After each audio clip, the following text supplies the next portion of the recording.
Hello guys, हमारे YouTube channel पर आपका स्वागत है। अगर आपको वीडियोस पसंद आ रही हैं तो प्लीज़ लाइक करें, कमेंट करें और शेयर करें। अगर आपने चैनल को अभी तक सब्सक्राइब नहीं किया है तो प्लीज़ चैनल को सब्सक्राइब करें। लालवानी लॉ फर्म के नवीन परदेसी से अंतरा की फ़ोन पर बात हो रही थी। नवीन ने कहा, दरअसल मैं अभी यही कहने जा रहा था। कुछ चीज़ें हैं जो मैं आपको मिलकर ही बता सकता हूँ। अंतरा ने घड़ी में टाइम देखा और फिर कहा, ठीक है, मैं थोड़ी देर में आपके ऑफिस आती हूँ। यह कहने के बाद अंतरा ने फ़ोन रखा। हालांकि उसकी किडनैपिंग के बाद उसे कहीं पर भी अकेले जाना मना था। मिस्टर शैडो ने अब यह नियम बना दिया था कि घर से निकलने से पहले अंतरा को उसे बताना पड़ेगा कि वो कहाँ जा रही है। फ़िलहाल मिस्टर शैडो ऑफिस में था। लग्जरी अपार्टमेंट प्रोजेक्ट को लेकर कुछ ज़रूरी डॉक्यूमेंट्स पर मिस्टर शैडो के सिग्नेचर चाहिए थे। इसलिए पिछली रात ही डेविड ने मिस्टर शैडो को ऑफिस आने के लिए कह दिया था। अंतरा ने मिस्टर शैडो को फ़ोन किया पर सामने की तरफ उसे डेविड की आवाज़ सुनाई दी। अंतरा ने पूछा, कबीर बिज़ी है क्या? इसके जवाब में डेविड ने कहा, नहीं मैडम, मैं अभी फ़ोन देता हूँ। मिस्टर शैडो के हाथ में अभी प्लास्टर था, इसलिए वो फ़ोन खुद तो पकड़ नहीं सकता था। डेविड ने फ़ोन मिस्टर शैडो के कान पर लगाया। हाँ अंतरा, अंतरा ने कहा, मुझे बाहर जाना है। दरअसल लालवानी लॉ फर्म से वकील नवीन परदेसी का कॉल आया था। उसे मुझसे कुछ डिस्कस करना है। मिस्टर शैडो ने तुरंत डेविड को नवीन परदेसी का नाम बताया। डेविड ने तुरंत कंप्यूटर पर उसका नाम टाइप किया। डेविड को नवीन पर शक करने जैसा कुछ नहीं मिला, इसलिए उसने मिस्टर शैडो को देखकर हाँ में सिर हिलाया और थम्स अप का इशारा किया। मिस्टर शैडो ने अंतरा से कहा, ठीक है, फिर मैं डेविड को भेज रहा हूँ, वो तुम्हें वहाँ पर ले जाएगा। अंतरा को इससे कोई दिक्कत नहीं थी। उल्टा वो खुद भी अब ज़्यादा सावधान रहती थी, क्योंकि अब वो प्रेग्नेंट भी थी।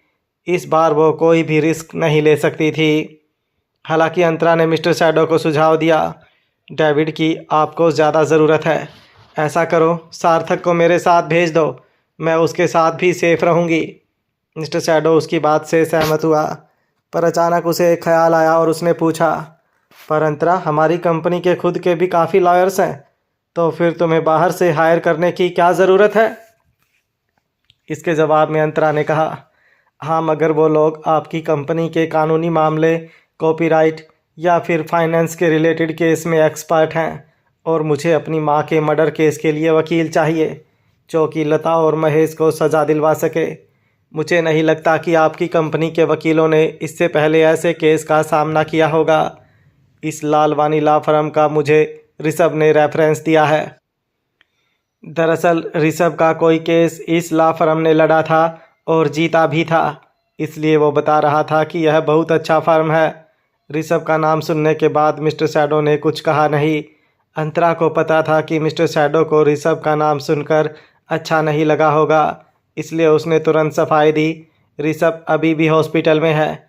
आखिरी बार मैं उससे हमारी शादी से पहले मिलने गई थी, उसके बाद से मैं उससे मिली भी नहीं हूँ।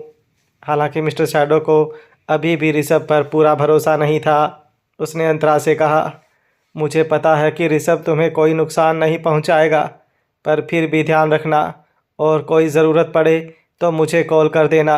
वैसे मैं सार्थक को भेज ही रहा हूँ। अंतरा ने हामी भरी। फ़ोन रखने के बाद अंतरा ने कपड़े बदले। उसने सफ़ेद शिफॉन टॉप के साथ गहरे नीले रंग की लूज़ बॉटम पहनी। उसके बाद जूते पहने और अपने बेडरूम से बाहर निकली। जब वो हॉल में पहुंची तब किरण गमलों में फूलों के पौधे लगा रही थी। अंतरा बाज़ार जा रही है यह देखकर किरण ने नकली मुस्कान के साथ कहा, अरे तुम्हें कबीर और माजी ने जिंदल परिवार के होने वाले अनमोल वारिस को लेकर बाहर जाने की इजाज़त दे दी। अंतरा किरण का ताना समझ गई थी, पर वो उसके साथ कोई बहस नहीं करना चाहती थी, इसलिए उसने समझाया, मैं कबीर से पूछकर ही जा रही हूँ।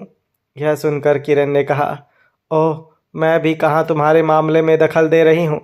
यह कहने के बाद किरण ने आइरिस के फूल के पौधे को एक गमले के बीच में लगाया और उसमें मिट्टी डालते हुए कहने लगी,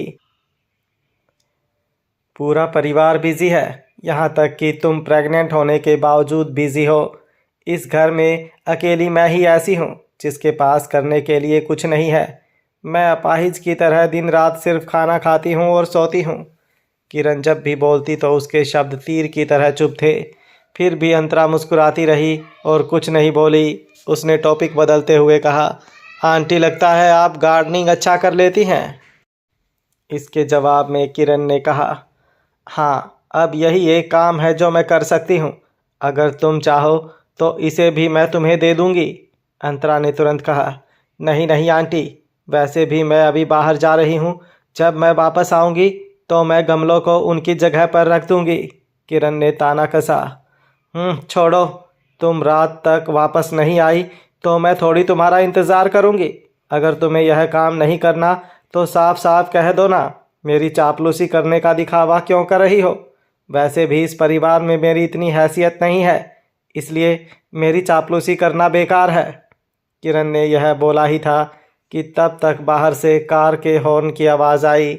सार्थक आ चुका था और बाहर अंतरा का इंतज़ार कर रहा था। अंतरा ने किरण से कहा, मैं चापलूसी नहीं कर रही थी आंटी, मुझे सच में लगता है कि आप अच्छी गार्डनिंग करती हैं और जब मैं वापस आऊँगी तो पक्का गमलों को सजा दूँगी।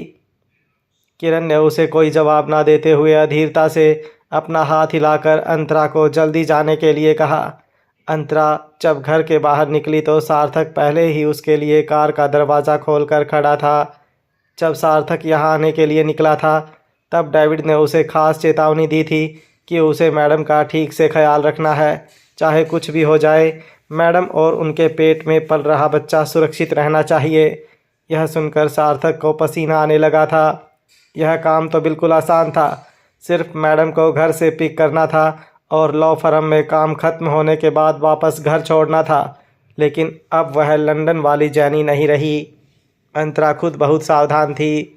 वह झुकी और कार के पीछे बैठ गई और कहा, सार्थक, मेरी मदद करने के लिए एडवांस में थैंक यू। सार्थक ने गाड़ी का दरवाज़ा बंद करते हुए कहा, कैसी बात कर रही हैं मैडम, यह मेरा काम है। उसके बाद वो ड्राइविंग सीट पर बैठ गया और गाड़ी गेट से बाहर निकाली। लगभग आधे घंटे में वो लोग लालवानी लॉ फर्म के ऑफिस पहुंच गए। नवीन अंतरा का इंतज़ार ही कर रहा था। उसने उसे वेलकम किया। बैठिए, चैनी क्या लेंगी, चाय, कॉफ़ी, ठंडा? अंतरा ने मुस्कुराते हुए कहा, कुछ नहीं नवीन, सीधा केस के बारे में डिस्कस कर लेते हैं। यह सुनकर नवीन ने हामी भरी और केस से रिलेटेड डॉक्यूमेंट्स अपने टेबल पर फैलाए और अंतरा को समझाने लगा, मैंने सब कुछ स्टडी कर लिया है। इस सबूत की मदद से लता पर 4 अपराधियों का आरोप लगा सकते हैं। इनमें मर्डर, शादी में धोखा, चोरी और जानबूझकर आगजनी शामिल है। चोरी और आगजनी के सबूत ढूंढना आसान था, हालांकि मर्डर और रिश्वतखोरी के लिए पूरे सबूत नहीं मिल सकते हैं, इसलिए अदालत वो गुनाह शायद ना माने। सार्थक, जो कि अंतरा के पीछे खड़ा था, एकदम चौकन्ना था। उसकी नज़र नवीन पर से हिल नहीं रही थी। नवीन ने उसकी ओर देखा लेकिन कुछ नहीं बोला। अंतरा ने कहा, नवीन, आपका मतलब है कि मर्डर साबित करने का कोई तरीका नहीं है? नवीन ने ना में सिर हिलाया। प्रॉब्लम यह है कि इस मर्डर के मामले को 30 साल से भी ज़्यादा वक्त बीत चुका है, इसलिए इसके सबूत मिलना नामुमकिन के बराबर है। यह सुनकर अंतरा ने गहराई से कहा, मतलब केस को कोर्ट ले जाने का कोई मतलब ही नहीं रहा। मेरी माँ की मौत बेकार गई, यही ना? मर्डर के लिए तो कानून में फांसी की सज़ा है ना। अगर खूनियों को मेरी माँ के केस के बारे में पता चला तो उनको तो कानून का डर ही नहीं रहेगा। वो लोग बिंदास लोगों का खून करते फिरेंगे। नवीन ने कहा, चैनी प्लीज़ पहले आप शांत हो जाओ। यह कहते हुए नवीन उठा और एक गिलास पानी भरा। इससे पहले कि वह अंतरा को गिलास दे पाता, सार्थक ने उसे रोक दिया। सॉरी वकील साहब, पर मैडम यह पानी पी नहीं सकती। यह सुनकर नवीन चौंक गया। वह थोड़ी शर्मिंदगी से मुस्कुराया और सॉरी बोला। सार्थक ने सफाई दी, आप गलत मत समझिए, दरअसल मैडम प्रेग्नेंट हैं, इसलिए बाहर का कुछ भी खाना पीना उन्हें स्ट्रिक्टली मना है। यह कहते हुए सार्थक ने पानी का गिलास खुद ले लिया। मुझे थोड़ी प्यास लगी है, थैंक यू। इसके बाद अंतरा ने मुद्दे पर आते हुए कहा, मुझे कैसे भी करके अपनी माँ को इंसाफ दिलाना है। नवीन, क्या कोई और रास्ता नहीं है? इसके जवाब में नवीन ने कहा, मैं आपके जज्बातों को अच्छी तरह से समझता हूँ, लेकिन इस मामले को संभालना आसान नहीं है। अगर हमें इस केस में आगे बढ़ना है तो बढ़ सकते हैं, पर यह एक बहुत लंबा और कॉम्प्लिकेटेड प्रोसीजर है। पर से फीस भी बहुत ज़्यादा लगेगी। ऊपर से लता और गायत्री के पास कुछ है ही नहीं कि वो आपको मुआवजा भी दे पाए। अंतरा ने अपना सिर ना में हिलाया और दांत पीसते हुए कहा, मुझे मुआवजा नहीं चाहिए। मैं बस यह चाहती हूँ कि उन लोगों को उनके गुनाह की वो सज़ा मिले जिसके वो हकदार हैं। मैं समझ गई कि यह काम बहुत मुश्किल है, पर फिर भी मैं यही चाहूँगी कि आप आगे बढ़ो और फीस की बिल्कुल फ़िक्र मत करो। आपको जितने पैसे चाहिए मिल जाएंगे। अंतरा के दृढ़ रवैये को देखकर नवीन के पास उसकी बात मानने के अलावा कोई चारा नहीं था।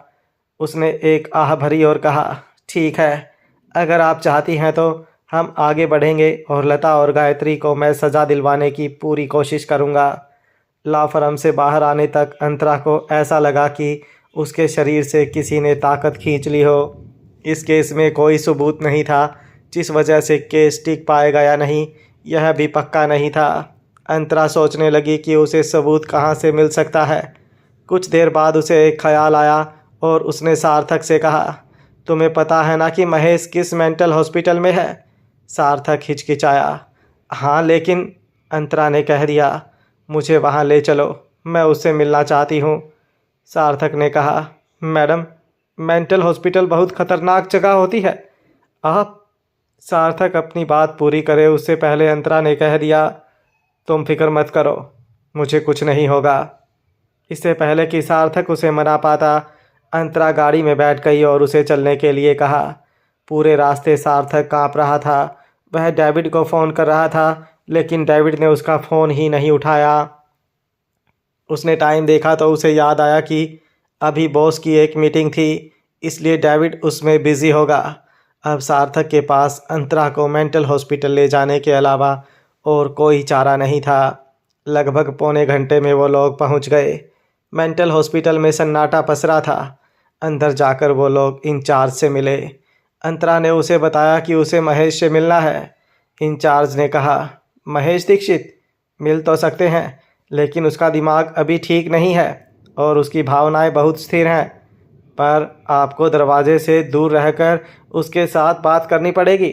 किसी भी पेशेंट के नज़दीक जाना बिल्कुल मना है। यह सुनकर अंतरा ने कहा, बिल्कुल, और मुझे बस थोड़ी देर बात करनी है। इतना कहने के बाद अंतरा ने पूछा, वैसे महेश की तबीयत कैसी है?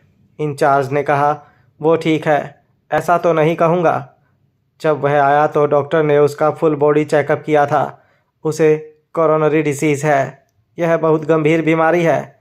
यह जानकर हम भी थोड़े कंफ्यूज हो गए थे, क्योंकि महेश दीक्षित एक भला आदमी था। उसके परिवार को कैसे पता नहीं चला कि उसे कोरोनरी डिसीज़ है? अंतरा ने पूछा, यह कोरोनरी डिसीज़ क्या होता है? इंचार्ज ने बताना शुरू किया, यह सिर्फ कार्डियोवैस्कुलर ब्लॉकेज और कार्डियोवैस्कुलर डेफिशिएंसी है। अगर आसान शब्दों में कहा जाए तो हार्ट ब्लॉकेज है यह बीमारी बहुत ख़तरनाक। इसे पूरी तरह से ठीक करने के लिए कोई दवा नहीं है। इसके अलावा कोरोनरी डिजीज़ रोग की दवा बहुत महंगी है और इसे लंबे वक्त तक लेना पड़ता है, इसलिए हमारे हॉस्पिटल में यह दवा नहीं रखते। अंतरा ने पूछा, वैसे कितने साल हो गए हैं महेश को यह बीमारी हुए? इसके जवाब में इंचार्ज ने कहा, यह तो मुझे नहीं पता, पर जैसा कि मैंने कहा, इस बीमारी की वजह से कभी भी इंसान की जान जा सकती है। अंतरा अब इस मुद्दे पर और ज़्यादा बात नहीं करना चाहती थी। उसने पूछा, वह किस कमरे में है? हॉस्पिटल इंचार्ज भी समझ गया कि उसका क्या मतलब है। इस औरत को महेश की जान बचाने में कोई इंटरेस्ट नहीं था, वो सिर्फ उसके साथ बात करने आई थी। इंचार्ज ने इतने सालों तक पागल खाने में काम किया था और इस तरह के कई किस्से देखे थे। बहुत सारे पेशेंट्स के रिश्तेदार और दोस्त आखिरी बार उनसे एटीएम कार्ड का पिन नंबर पूछने या प्रॉपर्टी के पेपर्स कहाँ रखे हैं यह पूछने के लिए आते थे। हालांकि उसे उम्मीद नहीं थी कि यह खूबसूरत दिखने वाली औरत भी असल में उन्हीं लोगों की तरह थी। इंचार्ज ने एक आह भरी और अंतरा और सार्थक को अपने साथ लेकर गया। पहले माले पर ले जाकर कॉरिडोर के कोने में एक कमरे की तरफ इशारा किया। यह कमरा है। महेश जब से यहाँ भर्ती हुआ है तब से यहीं रह रहा है। इंचार्ज ने लकड़ी के दरवाजे को बाहर की तरफ खोल दिया। अंदर लोहे का गेट था। यह एक जेल की तरह लग रहा था। बाहर एक बड़ा सा पुराना ताला लगा हुआ था। इंचार्ज ने अंतरा से कहा, आप अपनी सेफ्टी के लिए इन सलाखों से दूर खड़े होकर बात करिएगा। अंतरा ने हाँ में सर हिलाकर थैंक यू कहा। इंचार्ज के वहाँ से जाने के बाद सार्थक भी अंतरा से थोड़ी दूर जाकर खड़ा हो गया। अंतरा ने महेश की तरफ देखा। उसके सफ़ेद बाल और पतला शरीर था। उसके गाल और आंखें गहरी धसी हुई थी। उसके बाल बिखरे हुए थे और वो अंतरा को घूर रहा था। माधुरी, महेश ने बड़बड़ाते हुए कहा, तुम मरी नहीं, यह नामुमकिन है। तुम जिंदा कैसे हो सकती हो? अंतरा ने कहा, हाँ मैं मरी नहीं हूँ। तुम तो बहुत निराश हुए होगे ना?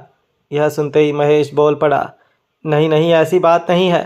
वो घबरा गया और तुरंत कहने लगा, लता ने मुझसे यह सब करवाया था। मैं तुम्हें मारना नहीं चाहता था। लता ने मुझसे यह सब करने के लिए कहा था। उसका कहना था कि अगर तुम जिंदा नहीं रही तो तुम्हारे डिज़ाइन हमेशा के लिए मेरे हो जाएंगे और मैं बहुत तरक्की कर पाऊंगा। महेश को अपने किए पर बहुत शर्म आ रही थी, जिसके चलते वो अंतरा से नज़र तक नहीं मिला पा रहा था। वो अपने चेहरे को हाथों से छिपाए हुए था ताकि उसे अंतरा से नज़रें ना मिलानी पड़े। अंतरा ने कहा, लता ने जो भी किया हो, लेकिन आखिरी बार तो तुम्हारा ही था। तुमने ही मेरी जान बचाने के लिए डॉक्टर को मना कर दिया था। महेश दीक्षित, मैंने तुम पर भरोसा किया था। तुम्हारे लिए प्रेग्नेंट भी हुई थी, पर उसके बदले तुम मुझे मौत के घाट उतारना चाहते थे। यह सुनते ही महेश बोल पड़ा, नहीं नहीं ऐसा बिल्कुल नहीं था। महेश बहुत डरा हुआ था। उसने आगे कहा, तुम मेरी बात समझो। भले ही मैंने तुम्हारी ट्रीटमेंट के लिए मना कर दिया था, पर तुम्हें बचाना डॉक्टर का तो फ़र्ज़ था ना। सब उसी डॉक्टर की गलती थी। वो डॉक्टर मनीषा थी, लता की दोस्त। उस वक्त तो मैं एयरपोर्ट पर था और फ्लाइट में चढ़ने वाला था। मैंने डॉक्टर के गले पर थोड़ी चाकू रखकर उसे तुम्हारी ट्रीटमेंट करने से रोका था। यह सुनकर अंतरा भड़क उठी। मतलब अब तुम अपने किए का दोष किसी और पर डाल रहे हो? महेश ने झिझकते हुए कहा, तुम ऐसा कैसे बोल सकती हो? मैं अपनी जिम्मेदारियों से कभी नहीं भागा हूँ माधुरी। हमारी बेटी मरी नहीं है। मैं उससे मिला था। वो बिल्कुल तुम्हारी तरह खूबसूरत दिखती है। मैंने तुम्हारी बेटी के लिए बहुत कुछ सोचा है। मैं उसे एक अच्छी ज़िंदगी दूंगा। अंतरा ने कटाक्ष किया। अच्छा, ऐसा भी क्या प्लान है तुम्हारा? महेश बताने लगा, अब मैं वो पुराना महेश नहीं हूँ। अब मैं रियल एस्टेट इंडस्ट्री में बड़ा नाम कमा चुका हूँ। एक बड़ा आदमी हो गया हूँ। मेरे लिए अंतरा की लाइफ सेट करना बहुत आसान है। और वैसे भी हमारी बेटी अंतरा अब जिंदल परिवार की बहू बनने वाली है। उसकी कबीर जिंदल से शादी होने वाली है। महेश की बातें सुनते ही अंतरा हंस पड़ी। उसे लगा कि महेश सच में पागल हो गया है। वो अभी भी पुरानी दुनिया में है और खुद को पुराना वाला महेश दीक्षित समझ रहा है। अंतरा ने फिर से अपना चेहरा गंभीर किया और कहा, महेश, तुमने मेरे डिज़ाइन चुराए और मुझे मार डाला था, पर तुम्हें इतने सालों के बाद भी कोई पछतावा नहीं है। यह सुनने के बाद अचानक महेश अपने ख्यालों में बड़बड़ाने लगा और फिर घुटने टेक कर गिड़गिड़ाने लगा, माधुरी, मुझे माफ़ कर दो। मैं मानता हूँ कि मैं गलत था। मैंने तुम्हारे और अपनी बेटी के साथ गलत किया है। मैंने अपने परिवार का ध्यान नहीं रखा। प्लीज़ मुझे माफ़ कर दो। अंतरा को ख्याल आया कि उसकी माँ को ऐसे आदमी से कैसे प्यार हुआ होगा। उसकी माँ इतनी खूबसूरत और पढ़ी लिखी थी, फिर भी एक बदमाश के साथ वो कैसे रिश्ता रख सकती थी। अंतरा ने इन ख्यालों को अपने दिमाग से निकाला और अपने सामने घुटने पर बैठे महेश की तरफ देखा। अंतरा का यहाँ आने का मकसद पूरा हो गया था। महेश के साथ जो भी बातें हुई थी वो उसने अपने फ़ोन में रिकॉर्ड कर ली थी। रिकॉर्डिंग सेव करके वो वहाँ से जाने लगी, पर उसे पीछे से महेश की आवाज़ सुनाई दे रही थी, माधुरी, माधुरी, मैं तुमसे बहुत प्यार करता हूँ, पर अब वापस यहाँ लौट कर मत आना। तुम्हें खोने से मुझे डर लगता है।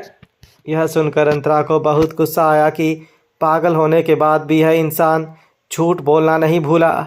मेंटल हॉस्पिटल के बाहर निकलते ही सार्थक ने अंतरा से पूछा, आप ठीक तो हैं मैडम? इसके जवाब में अंतरा ने कहा, मैं ठीक हूँ, बस थोड़े से चक्कर आ रहे हैं। थोड़ा आराम कर लूँगी तो ठीक हो जाऊँगी, लेकिन सबसे पहले ये रिकॉर्डिंग एडवोकेट नवीन को भेजना है ताकि इस पर जल्दी से जल्दी कार्रवाई शुरू हो। यह सुनकर सार्थक ने हाँ में सर हिलाया। आपको घर छोड़ने के बाद मैं लॉ फर्म चला जाऊँगा। यह सब बातें करते करते दोनों गाड़ी में बैठे और वहाँ से निकल गए। अंतरा ने आंख बंद करके सीट के हेड रेस्ट पर अपना सर टिका दिया। उसे नींद आने लगी। आधी नींद में उसे बचपन के पुराने दिन नज़र आना शुरू हुए। उसके गरीबी वाले दिन बहुत बुरे थे। वो अपने क्लास के बाद काम पर जाती थी और वहाँ जब भी उसे मौका मिलता था तो वहीं पर अपना होमवर्क कर लेती थी। जब शाम को थक हार कर घर लौटती तो सो जाती थी। उसके बाद वक्त बदला। गायत्री ने उसे धोखा दिया और उसके बड़े मामा गुजर गए। रुद्र को जेल हो गई। उसके बाद अचानक उसने देखा कि मिस्टर शैडो ने उसके पेट पर हाथ रखकर बोला, बेटा, इस बार तुम्हें कोई दिक्कत नहीं आएगी। तुम्हारी मम्मी पहले की तरह नरम दिल नहीं रहने वाली, क्योंकि बहुत सारे लोग मम्मी को नुकसान पहुंचाना चाहते हैं। ऐसे ही अंतरा को अजीब अजीब सपने आते रहे। तब तक उसे फ़ोन आवाज़ सुनाई दी, लेकिन वह उसका नहीं, सार्थक का था। सार्थक ने फ़ोन पर कहा, मैडम अभी सो रही हैं? कुछ नहीं, उन्हें थोड़े चक्कर आ रहे थे तो सो गई। हाँ, केस के बारे में बात हो गई। अंतरा को काफ़ी सुस्ती महसूस हो रही थी। आजकल उसे नींद बहुत आती थी। शायद प्रेगनेंसी की वजह से ऐसा हो रहा था। उसने तय किया था कि एक बार ये केस ख़त्म हो जाएगा तो फिर घर पर रहकर सिर्फ अपने बच्चे का ख्याल रखेगी। डेविड से सार्थक की फ़ोन पर बात चल रही थी। तब सार्थक ने कहा, हाँ, वो एडवोकेट नवीन तो काफ़ी प्रोफेशनल लगा। उसने मैडम को थोड़ी बहुत एडवाइस दी थी। हाँ ठीक है, मैं बाद में बात करता हूँ। फ़िलहाल मैडम को घर छोड़ने जा रहा हूँ। यह बोलने के बाद सार्थक ने फ़ोन कट किया। अब तक अंतरा उठ गई थी। उसने सार्थक से कहा, जब तुम नवीन से मिलोगे तो वो रिकॉर्डिंग उसे दिखाकर पूछ लेना कि क्या वो सबूत के तौर पर काम आ सकता है या नहीं। उसे बोल देना कि अगर उसमें कोई और इन्फॉर्मेशन मिसिंग है तो मुझे तुरंत बता दे, मैं वो भी लेकर आऊँगी। सार्थक ने हामी भरी। कुछ ही देर में वो लोग जिंदल हाउस पहुंच गए। अंदर जाने के बाद अंतरा ने देखा कि किरण जा चुकी थी। नौकरों से पता चला कि वो आधे घंटे पहले बाहर गई थी। किरण हर रोज़ ही ऐसा कर रही थी। ये बात अंतरा को अजीब सी लगी कि वो ऐसा क्यों करती है। दिन में चली जाती है और सीधे रात को लौटती है। खाना भी बाहर खाती है। उसने इन सब ख्यालों को अपने दिमाग से निकाला और अपने बेडरूम में जाकर पूरा दिन आराम किया। रात को डिनर के बाद जब अंतरा और मिस्टर शैडो बेड पर लेटे हुए बातें कर रहे थे, तब अंतरा ने किरण के रोज़ बाहर जाने वाली बात बताई। मिस्टर शैडो को यह सब सुनकर कोई हैरानी नहीं हुई। उसने पूछा, तुम्हें शक है कि वो रोज़ लता से मिलती होगी? अंतरा ने कुछ सोचते हुए कहा, गायत्री अब भी जेल में है। हो सकता है कि लता उसे जेल से छुड़वाने के लिए मदद मांग रही होगी। मिस्टर शैडो ने अंतरा को भरोसा दिया, मैं कल किसी को भेजकर पता लगवाता हूँ कि क्या चल रहा है, और अगर सच में लता का यही मकसद होगा तो तुम टेंशन मत लो, मैं इसे संभाल लूँगा। और वैसे भी मुझे नहीं लगता कि आंटी अब गायत्री के मामले में पड़ेंगी। ज़्यादा से ज़्यादा वो लता को हमेशा की तरह पैसे दे देंगी। यहाँ मिस्टर शैडो और अंतरा के बीच बातें चल रही थी। तब दूसरी तरफ नाइट क्लब के कोने के एक टेबल पर किरण लता के साथ बात कर रही थी।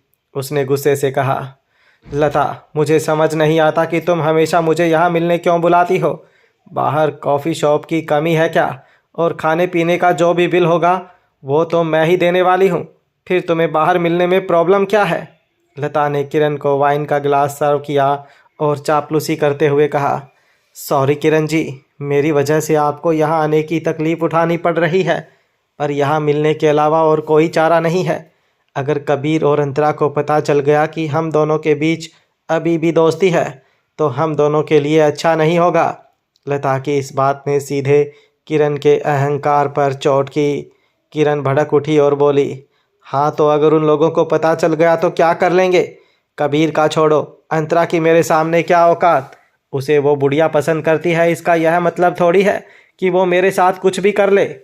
वैसे तो दादी हमेशा अपनी अटारी में खाना खाती थी, पर अंतरा की शादी के बाद उन्होंने डाइनिंग टेबल पर आकर सबके साथ खाना शुरू कर दिया है और हमेशा नौकरों को अंतरा का ख्याल रखने के लिए कहा करती थी। यह सब देखकर किरण को बहुत गुस्सा आता था, क्योंकि उसके हिसाब से तो अंतरा के पेट में पलने वाला बच्चा जिंदल परिवार का वंश था ही नहीं। किरण इतनी गुस्सा थी कि उसका हाथ वाइन के गिलास पर लग गया और टूट गया। वाइन फर्श पर फैल गई। लता तुरंत मॉप लेकर आई और फर्श की सफाई करने लगी। लता को इस तरह से काम करते हुए देख कभी कभी किरण को बहुत बुरा लगता था। एक वक्त था जब वो फेमस आर्किटेक्ट महेश दीक्षित की बीवी थी और अब उसे क्लब में झाड़ू पोछा लगाना पड़ रहा था। किरण को ख्याल आया कि अगर उसके ऐसे दिन आए होते तो वो ऐसे काम करने के बदले खुद खुशी करना पसंद करती। लता ने जल्दी से सफाई कर ली और एक बार देख लिया कि मैनेजर इस तरफ देख तो नहीं रहा। उसके बाद उसने किरण से वापस बातें शुरू कर दी। किरण जी, मेरे बेटे के एडमिशन के बारे में आपने क्या सोचा? किरण ने बताया, देखो मैं स्कूल गई थी और मैंने अपनी तरफ से पूरी कोशिश की, पर प्रिंसिपल पैसे से भी नहीं मान रहा है। यह सुनकर लता को थोड़ी हैरानी हुई। पर क्यों? क्या उसे पैसे कम लग रहे हैं? किरण ने लता को समझाया। 20 लाख रुपए कम होते हैं क्या? और वो कोई ऑक्सफोर्ड या कैम्ब्रिज यूनिवर्सिटी तो है नहीं कि उसे और पैसे दूं। लता ने अपनी हालत को देखते हुए किरण की हाँ में हाँ मिलाई, क्योंकि किरण के अलावा फ़िलहाल उसकी कोई मदद नहीं कर सकता था। आप ठीक कह रही हो, पर मैं भी अभी बहुत बुरी तरह फंसी हुई हूँ। आप प्लीज़ कोई और रास्ता देखो और मेरी मदद करो, मैं आपसे रिक्वेस्ट। किरण ने हाथ उठाकर लता को आगे बोलने से रोका और कहा, मैं तुम्हारी दिक्कत समझ रही हूँ, पर तुमने मुझसे वादा किया था कि तुम मेरा काम करोगी और बदले में मैं तुम्हारे लिए कोई रास्ता निकालूंगी। पर अब तक तुमने अंतरा का बच्चा गिराने के लिए कोई रास्ता नहीं निकाला है। तुम्हें तो पता ही है कि वो अब पूरा दिन घर में रहती है। तुम्हें अब कोई प्लान बनाना होगा, तब जाकर मैं तुम्हारी मदद कर पाऊंगी। लता को समझ आ गया कि अब बात बन सकती है, इसलिए उसने बोला, किरण जी, आप इस बात की टेंशन मत लो, ये सब बस मुझ पर छोड़ दो। मैंने इसका रास्ता निकाल लिया है। अंतरा का यह बच्चा भी जिंदा पैदा नहीं होगा, इसकी मैं गारंटी लेती हूँ। यह सुनकर किरण ने ताना कसा, और यह गारंटी किस आधार पर दे रही हो? घर पर कोई ना कोई मेंबर हमेशा उसके साथ आसपास होता है। बाहर जाती है तो कबीर के आदमी उसकी रखवाली के लिए साथ होते हैं, तो तुम कहाँ से उस तक पहुँच पाओगी? लता ने एक शैतानी मुस्कुराहट के साथ कहा, मैंने हर मुसीबत के बारे में पहले से सोच रखा है। किरण को अभी भी लता पर भरोसा नहीं था। उसने कहा, पहले तुम मुझे बताओ कि तुम क्या करने वाली हो। लता ने किरण के नज़दीक जाकर कहा, मेरा एक दूर का रिश्तेदार है जो लालवानी लॉ फर्म का एक लॉयर है। अंतरा अपनी माँ के केस के सिलसिले में उस लॉ फर्म के पास जा रही है।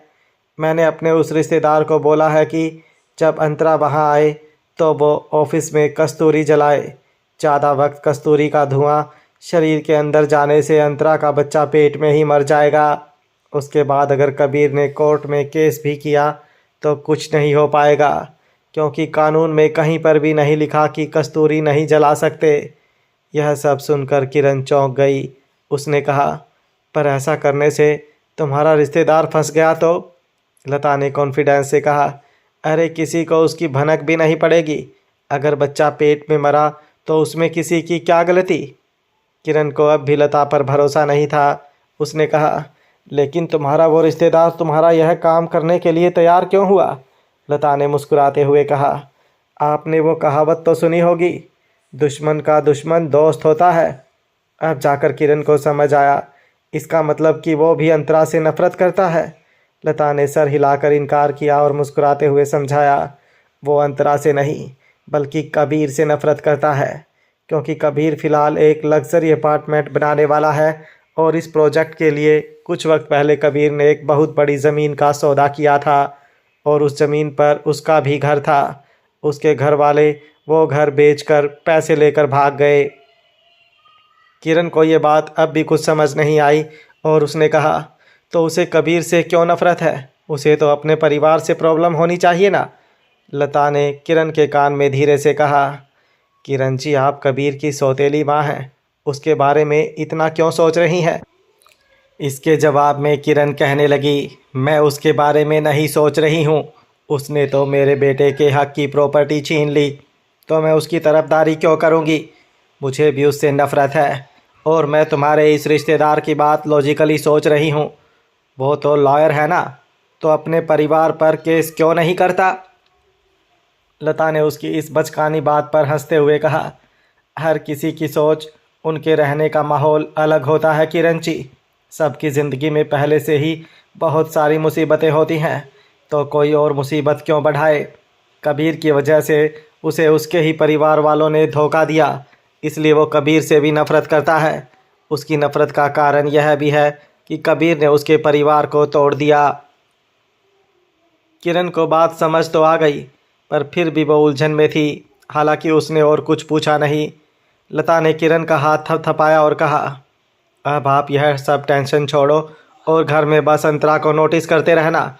अगर उसे किसी तरह की बेचैनी महसूस होगी तो समझ लेना कि कस्तूरी का असर हो रहा है, और हो सकता है कि यह तरीका धीरे धीरे काम करे, पर करेगा ज़रूर।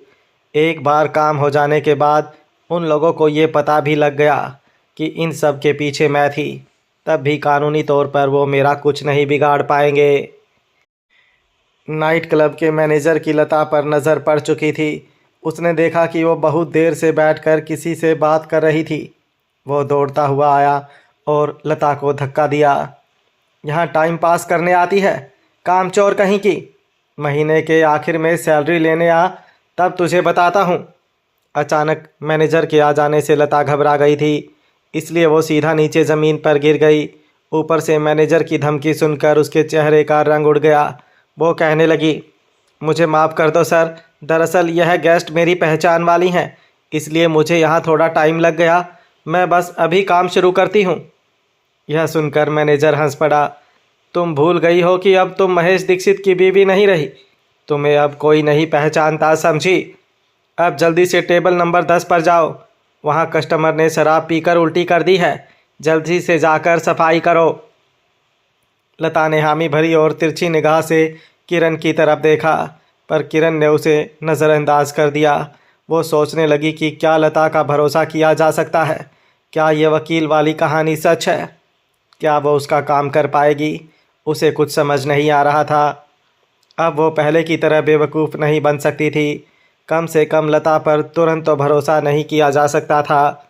किरण को एक ख्याल आया, अगर उसने लता की बात मानकर ध्रुव का किसी स्कूल में एडमिशन करवा दिया और बाद में पता चला कि यह लॉयर और कस्तूरी वाली कहानी झूठी थी, तो किरण तो फिर से स्कूल जाकर प्रिंसिपल को यह नहीं बोल सकती थी कि वो ध्रुव को निकाल दे और उसका सारा पैसा वापस दे दे। इसलिए बेहतर यही होगा कि लता की मदद करने से पहले यह देख लिया जाए कि अंतरा की तबीयत पर कोई असर पड़ भी रहा है या नहीं। यह सब सोचते हुए किरण ने इशारा करके वेटर को बुलाया। मुझे बिल देना है। वेटर सफ़ेद कलर की शर्ट और काले कलर की पैंट पहने हुए टेबल पर आया और किरण को उसका बिल दिया। किरण ने उसे क्रेडिट कार्ड दिया। वेटर ने अपना पीओएस मशीन निकाला और कार्ड स्वाइप किया। किरण ने उसे सवाल किया, अच्छा मुझे ये बताओ कि यहाँ साफ़ सफाई करने वाले स्टाफ को कितने पैसे मिलते होंगे? वेटर को यह सवाल थोड़ा अजीब लगा, पर फिर भी उसने जवाब दिया, यही कुछ 5,000 रुपये के आसपास। यह सुनकर किरण सोच में पड़ गई। उसने फिर एक सवाल किया, 5,000 रुपये में किसी का गुजारा कैसे होगा? तुम लोगों को तो टिप भी मिलती होगी, उन बेचारों का क्या? उन्हें तो टिप्स भी नहीं मिलती। वेटर ने जवाब में कहा, किसने कहा उन्हें टिप्स नहीं मिलती? हम लोग आपस में टिप्स बांटते हैं। अगर हमने कस्टमर को कोई महंगी चीज़ सजेस्ट की और उसने ऑर्डर कर दिया तो हमें कमीशन मिलता है, पर ज़्यादातर कमीशन लड़कियों को मिलता है। वही तो मर्दों को शराब पिलाती हैं, इसलिए हमें अपना कमीशन भी लड़कियों के साथ बांटना पड़ता है। आप अभी जिस औरत के साथ बैठी थी, अगर मुझे आज कमीशन मिला तो मैं उनके साथ भी शेयर कर लूँगा। यह सुनकर किरण चौंक गई। तो मतलब जो पैसे मैंने यहाँ खर्च किए, इससे उस औरत को भी पैसा मिलेगा? वेटर ने हामी भरी। किरण ने पूछा, तो आज का मेरा जो बिल है उसमें से उसे कितने पैसे मिल जाएंगे? वेटर ने हिसाब लगाया और बताया, उसे कम से कम 1000 रुपये मिलेंगे। किरण समझ गई। उसने वेटर से कहा, ठीक है, अब तुम जाओ। किरण गुस्से में नाइट क्लब से बाहर निकली। 2 गिलास वाइन इतनी महंगी थी। इसका मतलब लता ने जानबूझकर महंगी शराब ऑफर की ताकि उसे पैसे मिल सके। किरण के दिमाग में अब बहुत से ख्याल उठ रहे थे। पैसों की लालच लता ने पहले भी इस तरह से उसे कई बार लूटा था। हालांकि किरण के पास पैसों की कमी नहीं थी। कबीर उसे इतना पैसा दे सकता था कि वो ज़िंदगी भर 2 हाथों से उड़ाए तब भी ख़त्म ना हो। पर पैसों से बड़ा जिंदल परिवार का बिजनेस था और किरण को वही वापस चाहिए था। किरण को ख्याल आया कि अच्छा हुआ कि इस बार वो सावधान रही और उसे लता की असलियत पता चल गई। यही सब सोचते हुए उसने टैक्सी ली और घर पहुंची। अशोक हॉल में सोफे पर बैठा किरण का इंतज़ार करते हुए न्यूज़ देख रहा था। किरण के घर में दाखिल होते ही अशोक ने पूछा, कहाँ गई थी तुम और इतनी देर रात लौट रही हो? किरण को अशोक की बात से जैसे कोई मतलब ही नहीं था। उसने कह दिया, आपको क्या करना है जानकर? अशोक को कुछ समझ नहीं आया और कहा, क्या बोल रही हो तुम? किरण ने जवाब दिया, घर में मेरे कोई दूध पीते बच्चे नहीं हैं जिनकी मुझे चिंता करनी पड़े। मैं कहीं भी जा सकती हूँ, कुछ भी कर सकती हूँ। किरण ने जूते निकालकर घर की चप्पल पहन ली, टेबल पर रखे हुए बोतल से गिलास में पानी डाला और लेकर आराम से सोफे पर बैठ गई। अशोक ने उससे पूछा, तुम्हारे कपड़ों से यह किस चीज़ की महक आ रही है? सच सच बताओ, कहाँ गई थी तुम? किरण ने बिना उसकी तरफ देखे ही कह दिया, नाइट क्लब। अशोक चौंक गया। तुम नाइट क्लब क्यों गई थी? किरण ने कोई परवाह नहीं की। उसने कह दिया, कैसा सवाल पूछ रहे हैं आप? नाइट क्लब लोग क्यों जाते हैं? नाचने, शराब पीने। मैं वहाँ पूजा पाठ के लिए तो नहीं जाऊंगी ना। यह कहते हुए किरण ने महसूस किया कि उसके कपड़ों से सिगरेट की बू आ रही है, इसलिए वो उठी। मैं नहाने जा रही हूँ। ये बोल के किरण वहाँ से निकल गई। उसे अब अशोक के साथ और कोई बात नहीं करनी थी। किरण सीढ़ियाँ चढ़ रही थी, तब सामने से अंतरा नीचे उतर रही थी। उसने किरण के जाने के लिए रास्ता बनाया और मुस्कुराई, पर किरण ने उसे अनदेखा कर दिया और सीधा अपने कमरे में जाकर ज़ोर से दरवाज़ा बंद कर लिया। तब तक नीचे से अशोक ने आवाज़ लगाई, अंतरा, तुम नीचे क्यों आ रही हो? कुछ चाहिए तो नौकरों को बोल दो। अंतरा ने मुस्कुराते हुए कहा, अरे मैं तो बस नीचे पानी पीने जा रही हूँ। यह कहते हुए वो नीचे उतरी। अशोक ने खुद अंतरा के लिए बोतल से 1 गिलास पानी भरा। किरण को छोड़कर जिंदल परिवार में सब अंतरा का ख्याल रखते थे। अशोक ने अपने हाथ से उसे पानी का गिलास दिया। लो, नॉर्मल है, ज़्यादा ठंडा ना गर्म। अंतरा ने गिलास लेते हुए पूछा, आप अभी तक सोए नहीं? अशोक ने कहा, तुम्हारी आंटी का इंतज़ार कर रहा था। आजकल वो घर लेट से आती है, कहाँ जाती है कुछ पता नहीं, और पूछने पर उल्टा जवाब देती है। अभी बोल रही थी कि वो नाइट क्लब गई थी। अंतरा को ये बात सुनते ही समझ आ गया कि मिस्टर शैडो और उसका शक सही निकला। रोज़ किरण लता से ही मिलने जाती है। जेल से छूटने के बाद लता ने फिर से नाइट क्लब में काम करना शुरू कर दिया होगा। अंतरा अपने ख्यालों से बाहर आई और अशोक को समझाया, हो सकता है कि आंटी को घर पर बोर फील होता होगा, शायद इसीलिए वो बाहर घूमने फिरने जाती होंगी। अशोक इस बात से सहमत नहीं था। उसने कहा, अगर घूमना ही है तो क्लब के अलावा पार्क जाए, थिएटर या आर्ट गैलरीज जैसी जगह जाए। आखिर नाइट क्लब में ऐसा है क्या?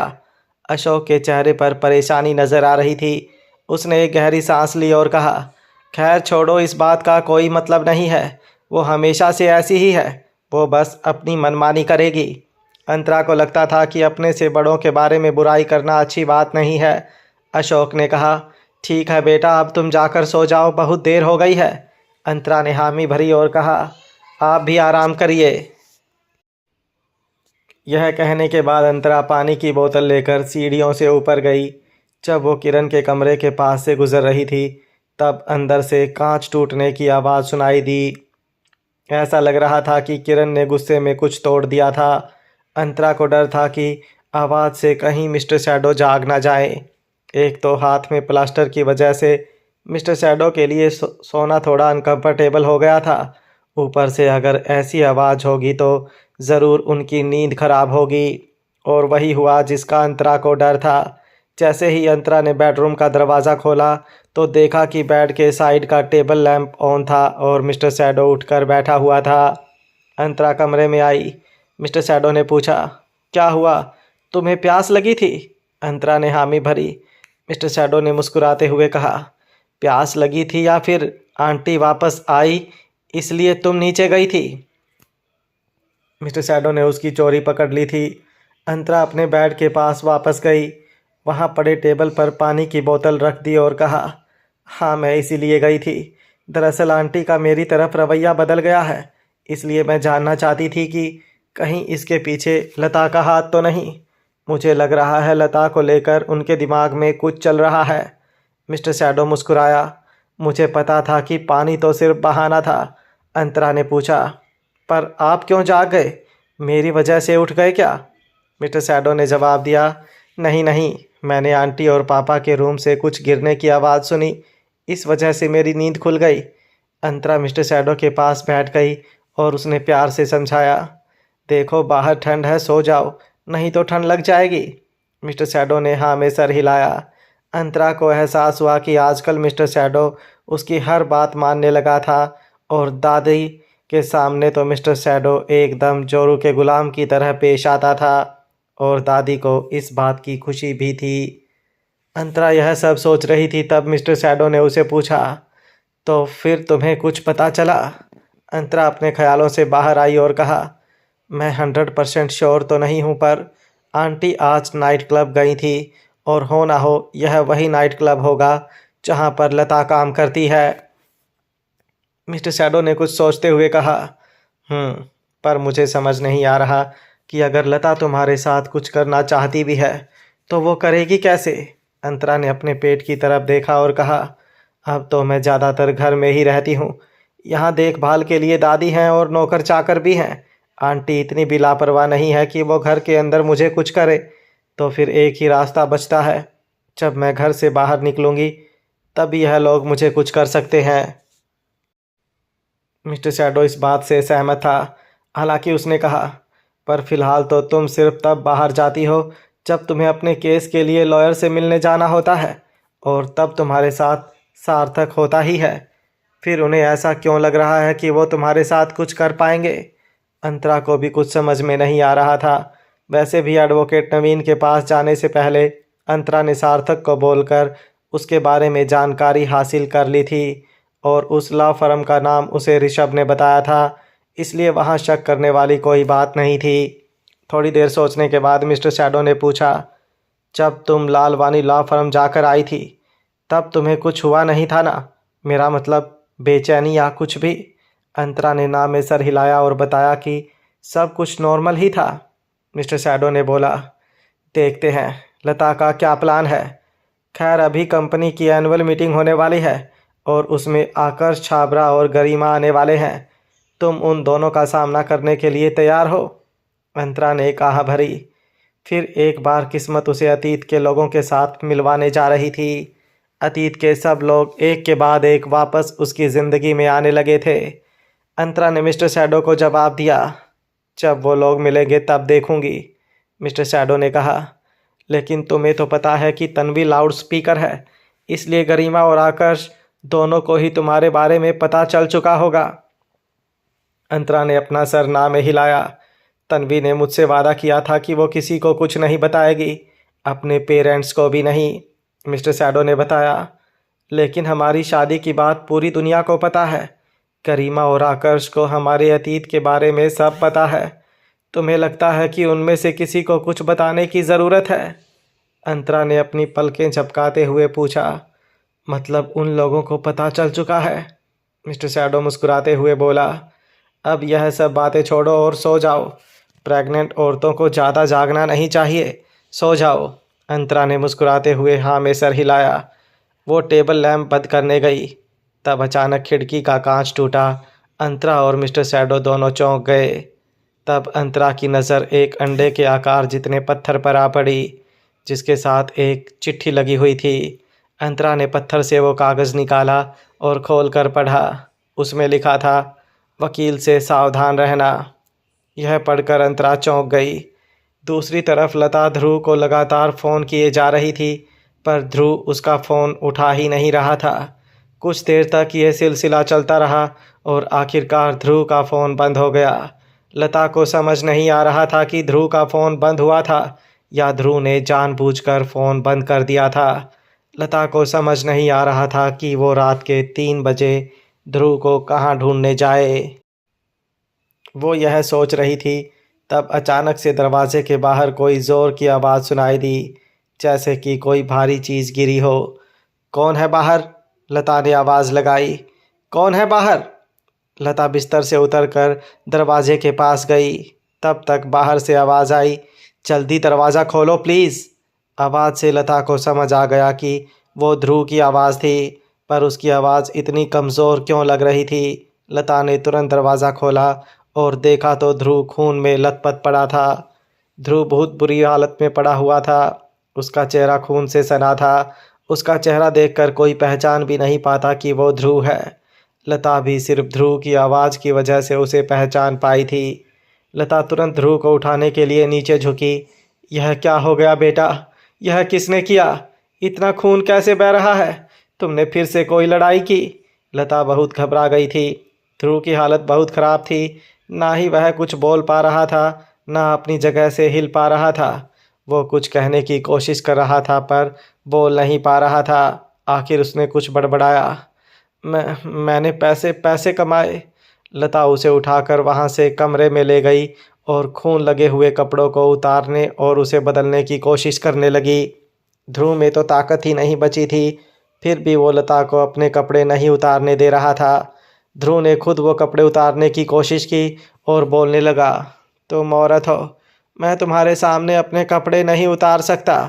लता ने उसे डांट दिया और कहा, चुप रहो, मैं तुम्हारी माँ हूँ। तुम्हें अपनी हालत का अंदाज़ा भी है? कितने घाव लगे हुए हैं? ध्रुव की हालत बहुत ख़राब थी। उसके शरीर पर बहुत सारे पिटाई के निशान थे। लता ने जल्दी से पानी गर्म किया और उससे उसके शरीर पर लगा खून साफ किया। ध्रुव ने कांपते हाथ से अपनी जेब से खून लगे हुए पैसों के नोट निकाले और लता को दिए। देखो मोम, मैंने आज ये पैसे कमाए हैं। लता ने उसके हाथ से पैसे लेकर देखे, वो 5,000 रुपये थे। लता ने उसे डांट दिया, इस तरह से पैसे कमाने की तुम्हें क्या ज़रूरत है? ध्रुव ने कहा, मैं इसे गायत्री दीदी को दूंगा। मैं ये उसके लिए कर रहा हूँ, उसके पास पैसे नहीं है ना। यह सुनकर लता को बहुत गुस्सा आया। मुझे समझ नहीं आ रहा कि तुम्हें उसकी इतनी परवाह क्यों है। तुम उसको बहन मानते हो, पर वो सिर्फ अपने बारे में सोचती है। वो एक नंबर की मतलबी है। उसने तुम्हें अपना भाई कभी नहीं समझा और उससे हमारा खून का कोई रिश्ता नहीं है। मैंने उसे रास्ते से उठाया था। अब ध्रुव को भी गुस्सा आ गया। मुझे तो कभी कभी लगता है मैं भी तुम्हारा बेटा नहीं हूँ। यह सुनकर लता को बहुत बुरा लगा। तुम अपनी माँ को ऐसे कैसे बोल सकते हो? मैंने तुम्हारे लिए क्या कुछ नहीं किया है? ध्रुव ने तुरंत जवाब दिया, मेरे लिए नहीं, अपने लिए करती हो। जब तुम डैड से अलग हुई तो मैं अकेले था। क्या तुमने मुझ पर ध्यान दिया था? और अब गायत्री दीदी के साथ भी यही किया। बंसल परिवार के घर में आग तुमने लगाई थी, पर इल्ज़ाम गायत्री दीदी पर डाल दिया और खुद बचकर बाहर निकल गई। लता गुस्से से तिलमिला उठी। कौन सिखा रहा है तुम्हें ये सब? गायत्री ना। वो खुद अपने घर वालों से नफरत करती है, क्योंकि उन लोगों ने उसे एक अच्छी ज़िंदगी नहीं दी थी। उसने खुद आग लगाई थी ताकि वो उन लोगों से बदला ले सके। ध्रुव ने तुरंत कहा, झूठ, यह सब तुमने इसलिए करवाया क्योंकि तुम अंतरा दीदी से नफरत करती हो और उसके मामा से बदला लेना चाहती हो। लता ने साफ साफ इनकार किया। यह सब बकवास है। मैंने सालों से उस परिवार के साथ रिश्ता नहीं रखा, तो मैं क्यों लूँगी कोई बदला? और तुम्हें यह क्यों नहीं दिखाई देता कि तुम्हारी वो प्यारी अंतरा दीदी उस घर की महारानी बनी बैठी है और मैं झाड़ू पोछा लगा रही हूँ? मेरी उससे बदला लेने की क्या औकात? थोड़ी देर लेटे रहने के बाद ध्रुव में थोड़ी जान आ गई थी। वो मुश्किल से उठा और दीवार के सहारे बैठ गया। हालांकि अभी भी उसकी सांसें फूली हुई थी, उसे अभी भी दर्द हो रहा था। ध्रुव ने धीरे से कहा, मॉम, आज नाइट क्लब में तुमने जो भी कहा मैंने वो सब सुन लिया। यह सुनते ही लता का बैलेंस बिगड़ गया और टेबल पर रखे गर्म पानी की खाली बर्तन से वो टकरा गई। बर्तन ज़मीन पर गिरने से रात की खामोशी में एक तेज़ आवाज़ गूंज उठी। ध्रुव ने अपनी बात आगे बढ़ाई। मुझे पता चल गया है कि तुम लोग अंतरा दीदी का बच्चा गिराना चाहते हो। यह सुनकर लता दंग रह गई, पर उसने तुरंत नॉर्मल रहने का नाटक करते हुए कहा, अरे नहीं नहीं बेटा, क्या बात कर रहे हो, ऐसा कुछ नहीं है, तुमने कुछ गलत सुना है। ध्रुव ने कहा, मैंने कुछ गलत नहीं सुना है। ध्रुव ने बेबसी से हाथों से अपना चेहरा ढक लिया। जब वह 10 साल का था तब वह परिवार का छोटा शैतान था। उसके मॉम डैड ने उसे बहुत लाड प्यार से बड़ा किया था। उसके लिए क्या सही है और क्या गलत, यह उसे किसी ने नहीं सिखाया था। इस वजह से उसने बहुत गलत काम किए थे और कई लोगों को नुकसान पहुंचाया था। पर उसे किसी से डरने की ज़रूरत नहीं थी, क्योंकि महेश ने उसे सर पर चढ़ाकर रखा था और अपनी तरह अहंकारी बनाकर रखा था। पर जब उसने अपने मॉम डैड को खो दिया और अकेला भटकने लगा, तब उसे दुनियादारी की समझ आई। इन 4 सालों में उसने काफ़ी कुछ झेला था। अपने अहंकारी मिजाज के कारण उसने काफ़ी कुछ सहा था। वो महेश के घर वापस गया था, पर उनके पड़ोसियों ने कहा कि उसके पिता बीमार थे और उन्हें मेंटल हॉस्पिटल भेज दिया गया है। उसकी माँ का कोई अता पता नहीं चला। ध्रुव को ऐसा लगने लगा था कि किसी को उसकी कोई ज़रूरत ही नहीं है। वो एक तरह से अनाथ बन गया था। लोग उसका मजाक उड़ाने लगे, उसे परेशान करने लगे। पिछले 4 सालों में ध्रुव ने लगभग वह सब कुछ झेला जिसका उसने पिछले 10 सालों में अनुभव तक नहीं किया था। एक बार इसका अनुभव करने के बाद ही उसे अचानक एहसास हुआ कि अतीत में उसके माँ बाप ने उसे सर पर चढ़ाकर कितना गलत काम किया था। ध्रुव ने इन सब ख्यालों को अपने दिमाग से बाहर निकाला और लता से कहा, मॉम, बड़ी दीदी ने तुम्हें कभी कोई नुकसान नहीं पहुंचाया, तो तुम हमेशा उसके पीछे क्यों पड़ी रहती हो। यह सुनकर लता के चेहरे पर मायूसी छा गई। उसने अपने हाथ में पकड़ा पानी का प्याला एक तरफ रख दिया और कहा, तुम्हारी नज़रों में भी मैं ही गलत हूँ, है ना। ध्रुव ने कुछ नहीं कहा। लता कहने लगी, तुम्हें पाल पोस कर मैंने बड़ा किया, पर तुम्हें मुझसे ज़्यादा अंतरा और गायत्री की फिक्र है। यहाँ तक कि तुम्हारे स्कूल जाने के लिए मैं किरण से मदद की भीख मांग रही हूँ, पर फिर भी तुम मुझे ही खरी खोटी सुना रहे हो। ध्रुव ने कह दिया, मॉम, वो मिसेस जिंदल जानती हैं कि तुम उसे धोखा दे रही हो। लता की भौहें उठ गई। बकवास मत करो, मैंने उसे कहाँ धोखा दिया। ध्रुव ने अपनी आंखें मूंद ली और कहा, मॉम, तुम्हें क्या लगता है कि सब लोग बेवकूफ़ हैं जो तुम्हारी चाल नहीं समझ सकते। नाइट क्लब में हर बार तुम किरण के लिए महंगी चीज़ें ऑर्डर करती हो, यह बात किरण को पता चल चुकी है। उसे एक वेटर से सब कुछ पता चल चुका है। इतना कहने के बाद ध्रुव ने एक आह भरी और आगे कहा, मॉम, मेरी बात मानो और लोगों को धोखा देना बंद करो, मेहनत करके। हालांकि ध्रुव अपनी बात पूरी करे उसके पहले लता बोल पड़ी, पैसा कमाने के लिए मेहनत नहीं, दिमाग और ज़ुबान की ज़रूरत होती है। और रही बात किरण की, तो उसके पास इतना पैसा है कि पूरी ज़िंदगी बांटती फिरेगी तब भी ख़त्म नहीं होगा। अगर उसमें से थोड़ा पैसा वो मुझे दे दे तो इसमें क्या बुराई है। इसके लिए उसे धोखा भी देना पड़े तो कोई गलत बात नहीं है। यह सुनकर ध्रुव चिढ़ गया। क्या सही है क्या गलत, यह तय करने वाली तुम कौन होती हो। अगर वो अमीर है तब भी वो उसका पैसा है, उस पर तुम्हारा कोई हक नहीं है। तुम गलत कर रही हो। अब लता को भी गुस्सा आ गया। अब तुम अपनी हद पार कर रहे हो ध्रुव। ध्रुव ने भी कह दिया, तुम्हारी वजह से ही मुझे हद पार करनी पड़ रही है। और एक बात साफ साफ समझ जाओ मॉम, अगर तुम चाहती हो कि मैं तुम्हारे साथ रहूं, तो तुम्हें लोगों को नुकसान पहुंचाने का ख्याल तक छोड़ना पड़ेगा। लता ने पूछा, मुझे ऐसी धमकी मत देना ध्रुव, यह कभी मत भूलना कि मैं अभी भी दूसरे बच्चे को जन्म दे सकती हूँ। लता की यह बात सुनकर ध्रुव को ऐसा लगा कि उसके दिल पर किसी ने हथौड़ा मारा हो। वो मुश्किल से दीवार का सहारा लेकर खड़ा हुआ और बोला, अगर यही बात है तो मैं तुम्हारे रास्ते का कांटा नहीं बनूंगा। तुम बेशक दूसरे बच्चे पैदा कर सकती हो, मैं अभी के अभी यहाँ से जा रहा हूँ। यह बोलकर ध्रुव चलते चलते दरवाजे तक पहुंच गया। लता ने ध्रुव को तुरंत रोका।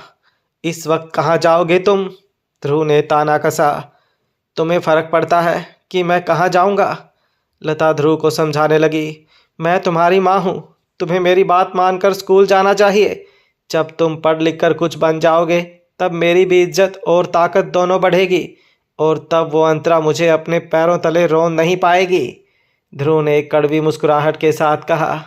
देखा, अभी भी तुम सिर्फ खुद के बारे में सोच रही हो। और दूसरी बात, अंतरा दीदी कभी भी तुम्हारे रास्ते में नहीं आई, फिर भी हर बार तुम क्यों उसे चोट पहुंचाती हो? और इस बार तो तुमने हद ही कर दी। तुम दीदी के होने वाले बच्चे को मारने की फिराक में हो। कमजोरी की वजह से ध्रुव दीवार का सहारा लेकर खड़ा हो गया और आगे बोला। मुझे पता है कि तुमने किसी वकील को काम सौंपा है ताकि अंतरा दीदी के पेट में पल रहा बच्चा अंदर ही मर जाए, पर मैं तुम्हें अपने इरादों में कभी कामयाब नहीं होने दूंगा। मैंने अंतरा दीदी तक यह खबर पहुंचा दी है। लता के पैरों तले ज़मीन खिसक गई। उसे इतना गुस्सा आया कि उसने ध्रुव को एक चाटा मार दिया। यह क्या किया तूने?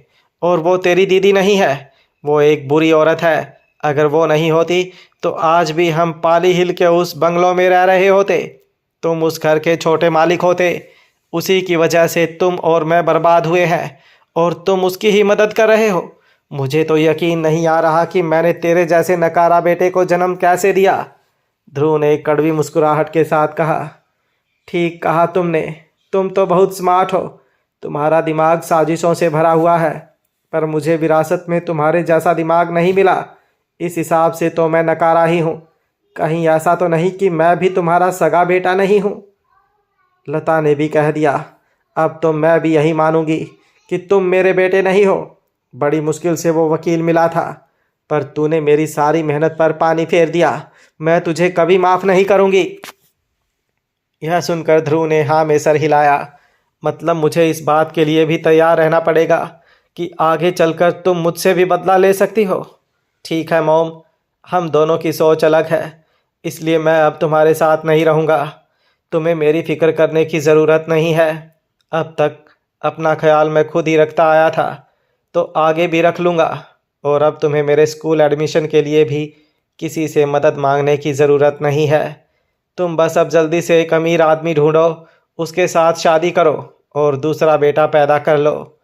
यह सुनकर लता ने पूछा, तुम कहना क्या चाहते हो? इसके जवाब में ध्रुव ने कहा, यही कि अब से ना तुम मेरी माँ हो और ना मैं तुम्हारा बेटा। तुम्हारे जैसी माँ होने से अच्छा है इंसान अनाथ हो। ध्रुव की यह बात सुनकर लता हक्की बक्की रह गई। ध्रुव मुड़ा और दरवाजे से बाहर जाने लगा। लता ने कहा, अगर तुमने अभी घर की दहलीज पार की ना, तो मैं तुम्हारा मरा हुआ मुंह भी देखने नहीं आऊँगी। यह सुनने के बाद ध्रुव ने मुड़कर भी नहीं देखा और वहाँ से चला गया। वो मन ही मन सोचने लगा कि पिछले 4 साल में वो पता नहीं कितनी बार मरा होगा, तब कहाँ उसकी माँ उसका मुंह देखने आई थी। ध्रुव के जाने के बाद लता काफ़ी देर तक सदमे में वहीं पर खड़ी रही। उसके बाद उसने घर का दरवाज़ा बंद किया और बिस्तर पर लेट गई।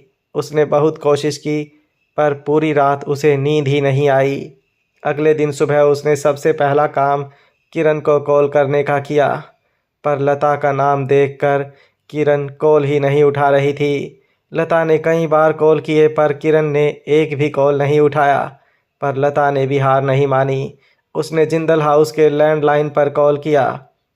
हालांकि फ़ोन घर की एक नौकरानी ने उठाया और बेरुखी से कह दिया, मैडम ने बोला है कि उनके पास आपसे बात करने के लिए फालतू वक्त नहीं पड़ा है, आप आगे से फ़ोन मत करना। लता को गुस्सा आ गया।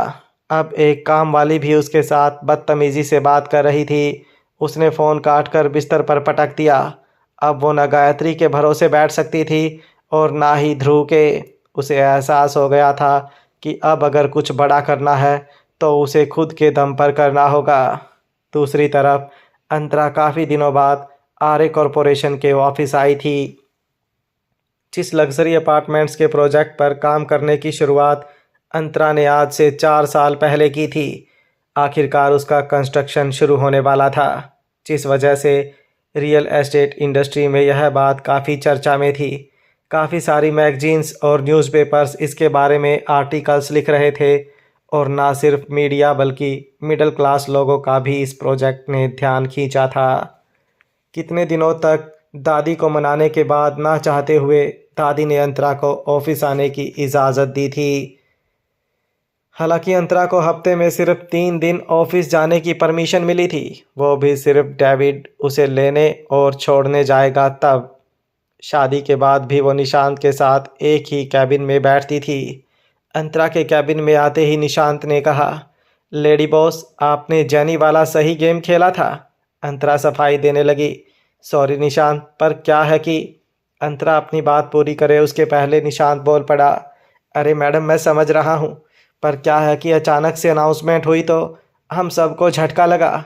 आपको पता है वो संजीव तो रोज़ रात मुझे बार में ले जाता है और पकाता है।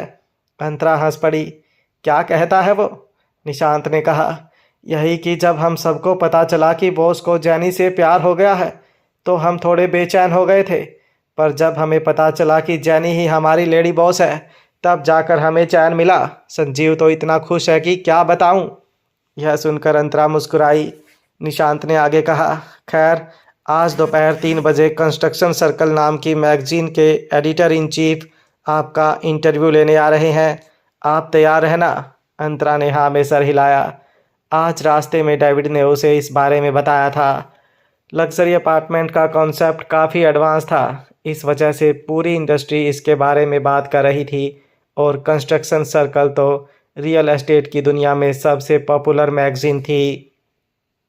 महेश दीक्षित का भी इस मैगजीन के लिए इंटरव्यू लिया गया था, पर जब उसकी करतूतों का भांडा फूटा और प्रिट्जकर आर्किटेक्चर प्राइज़ के मैनेजमेंट ने उसका अवार्ड कैंसिल कर दिया तो कंस्ट्रक्शन सर्कल ने भी उसका इंटरव्यू पब्लिश करना कैंसिल कर दिया।